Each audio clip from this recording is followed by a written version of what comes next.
Media అందుబాటులోకి వచ్చాక మంచి ఏం జరుగుతుందో తెలియదు కానీ ట్రోలింగ్ నెగటివిటీ అనేది మాత్రం చాలా పెరిగిపోయింది. ఎలా అంటే ఒక తల్లి పిల్లాడికి పాలు ఇస్తున్నా సరే దానిని వక్ర బుద్ధితో ట్రోలింగ్ చేసే జనాలు సొసైటీలో ఉన్నారు. కాగా రీసెంట్గా పిఠాపురం నియోజకవర్గం నుంచి పోటీ చేసి పవన్ కళ్యాణ్ గెలిచిన విషయం తెలిసిందే. అందరూ పిఠాపురం ఎమ్మెల్యే గారు అంటూ పవన్ కళ్యాణ్ను పిలవడం మొదలుపెట్టేశారు. కాగా ఈ క్రమంలోనే మెగాస్టార్ చిరంజీవి పవన్ కళ్యాణ్కు తన ఇంట్లో ఘన స్వాగతం పలికారు. ఫస్ట్ టైం ఎమ్మెల్యేగా అడుగు పెడుతున్న పవన్ కళ్యాణ్కు భారీ స్థాయిలో వెల్కమ్ చెప్పారు. దీనికి సంబంధించిన వీడియో కూడా రిలీజ్ చేశారు. మెగా ఫ్యామిలీ అంతా పవన్ కళ్యాణ్ గెలవడం పట్ల సంబరాలు చేసుకోవడం, ఆయనకు గ్రాండ్ వెల్కమ్ చెప్పడం మనం ఈ వీడియోలో చూడొచ్చు. అంతేకాదు పవన్ కళ్యాణ్ తన భార్య, కొడుకు అకీరాతో మెగా ఫ్యామిలీ ఇంటికి వెళ్లి సందడి చేశారు.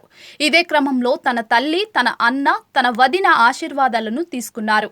కాళ్లపై పడి దండం పెట్టి ఎమోషనల్ అయ్యారు. అయితే ఈ వీడియో చూసిన ప్రతి ఒక్కరూ కూడా ఫ్యామిలీ బాండింగ్ గురించి అర్థం చేసుకుంటున్నారు.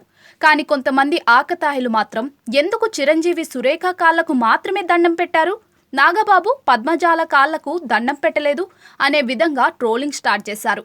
అంతేకాదు నాగబాబుని లైట్గా తీసుకున్నాడా అంటూ వెటకారంగా కౌంటర్స్ చేయడం ప్రారంభించారు. దీంతో మెగా ఫ్యాన్స్ మండిపడుతున్నారు. ఓరి మీ దుంపల్ తెగ, ఇంత మంచి ఎమోషనల్ జర్నీలో కూడా మీరు ఈ తప్పుని ఎలా కనిపెట్టారు అంటూ ఫైర్ అవుతున్నారు.